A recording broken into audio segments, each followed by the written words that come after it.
Only 3 things need to be changed to make you sound truly Russian. Now I will switch to Russian because this video is for you to practice Russian.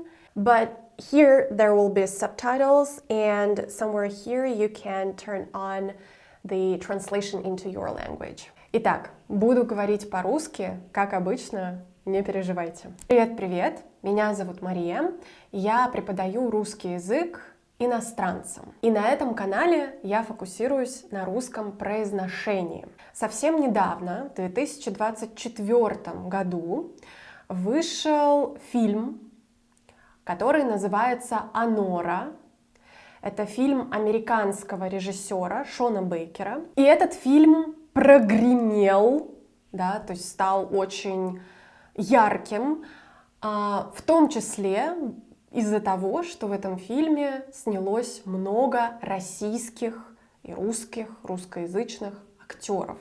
И более того, один из российских актеров, Юрий Борисов, взял Оскар. По-моему, это первый случай в истории, когда российский актер берет Оскар. Тем более сейчас, когда всех российских деятелей искусства, спорта исключают из соревнований. Ну, в общем, фильм этот прогремел так, что даже я о нем услышала и уже его посмотрела. И в этом фильме есть такой персонаж, девушка с русскими корнями, с какими-то очень далекими русскими корнями. И она в этом фильме говорит несколько фраз по-русски. В этом видео сегодня я хочу вместе с вами посмотреть на ее русское произношение. Я знаю, что актриса, которая играла этого персонажа, Майки Мэдисон, очень готовилась к своей роли, она репетировала русские строчки, она переживала перед тем, как это снять. И за это ей огромное уважение, благодарность. И она вообще очень классно справилась. И более того, она подарила нам с вами прекрасный повод посмотреть на то, что можно исправить, чтобы быстро, вот прямо без особых усилий, звучать более по-русски, более четко и сделать так, чтобы носители русского вас понимали лучше и, может быть, даже сказали вам комплимент про ваш русский язык. Sound like a Russian, end of discussion. Галина Захарова, меня зовут Анора. Я очень рада наконец с вами познакомиться. Это такая часть женой Ивана и частью вашей семьи. В русском языке буква О читается как О, только если она стоит под ударением. И Майки Мэдисон прекрасно справилась со словом «зовут». Меня зовут Анора. Она сказала «меня зовут», «зовут». В словах Захарова, где ударение на «а», она все равно произнесла «о». Захарова.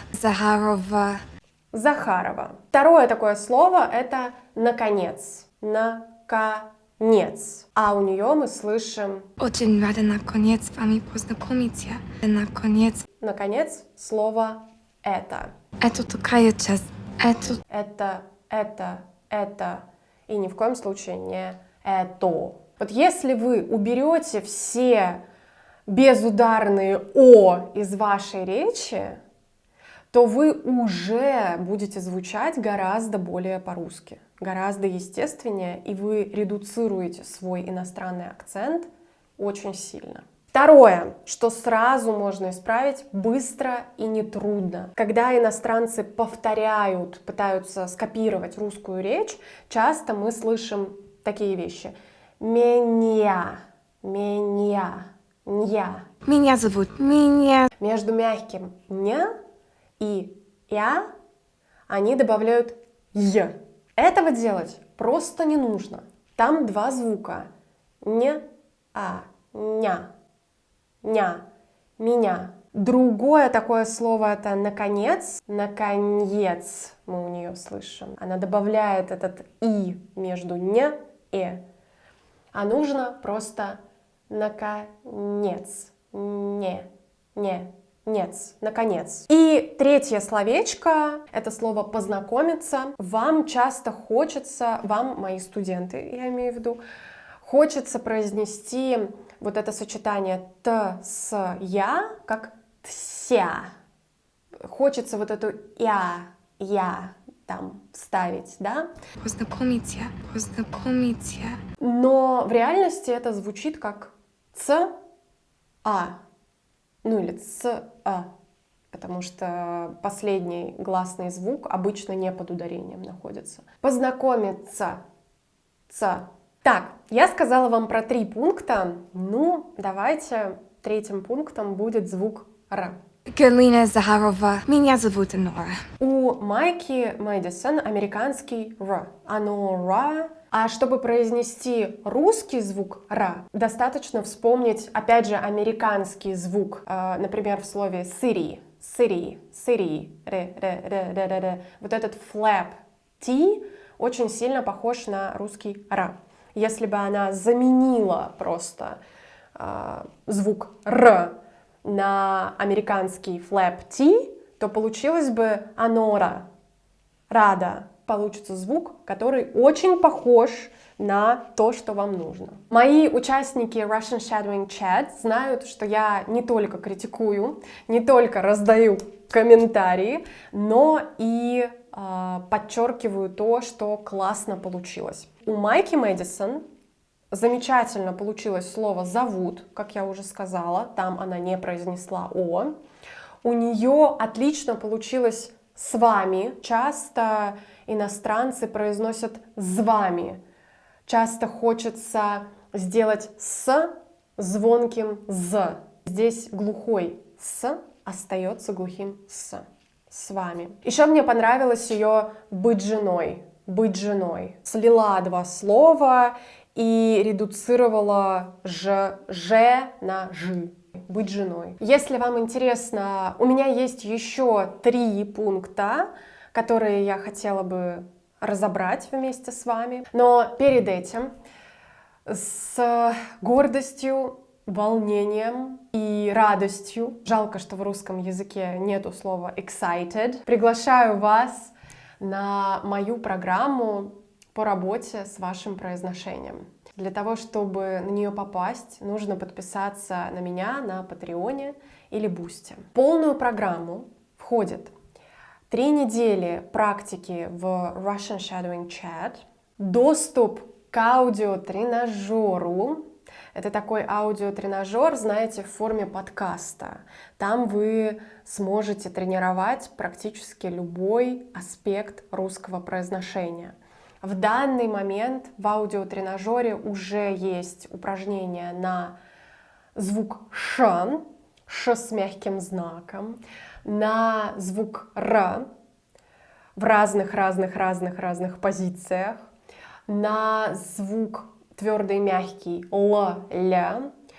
Появились упражнения на «с», «ся». Новые упражнения будут появляться со временем. В этом аудиотренажере вы будете слышать мой голос. Я лично записываю там для вас эти упражнения. Это не искусственный интеллект. И это я делаю специально, потому что хочу быть с вами на протяжении вашей тренировки. Фишка этого аудиотренажера в том, что вы можете слушать его как подкаст, гуляя, например, или занимаясь какими-то другими делами, и при этом после каждого слова или слога, которые я там произношу, есть пауза, и вы можете повторить за мной. Поэтому это и называется тренажером. Вы там слушаете и повторяете, фокусируясь на конкретном аспекте русского произношения. Итак, 3 недели практики в Shadowing Chat с моим индивидуальным фидбэком,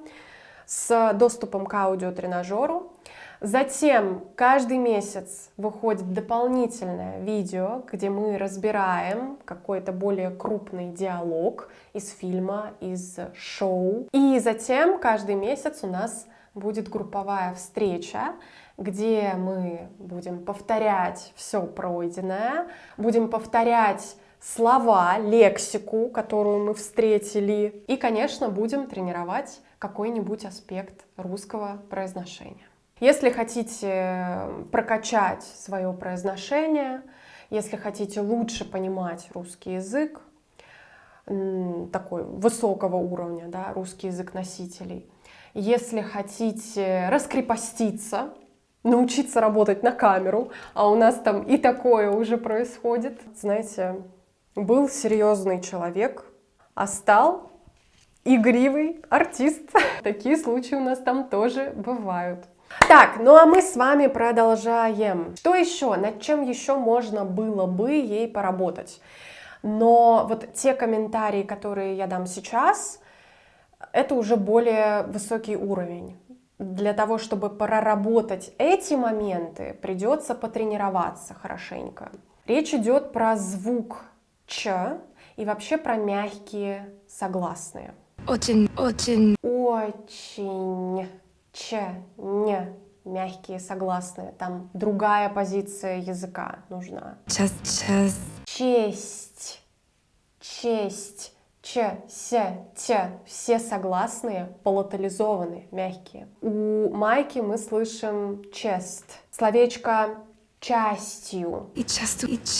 Ч, ся, тя. Опять все мягко, все полатализовано. В слове Галина. Галина. Полутвердый, полумягкий Л, хотя там должен быть мягкий Л. Галина.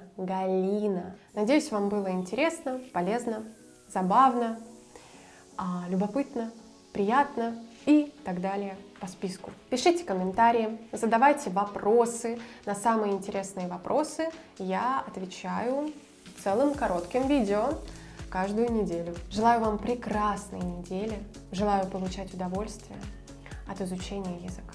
И, конечно, давайте поблагодарим Майки Мэдисон, Юру Борисова и Шона Бейкера за этот фильм и за материал для обсуждения. Пока-пока!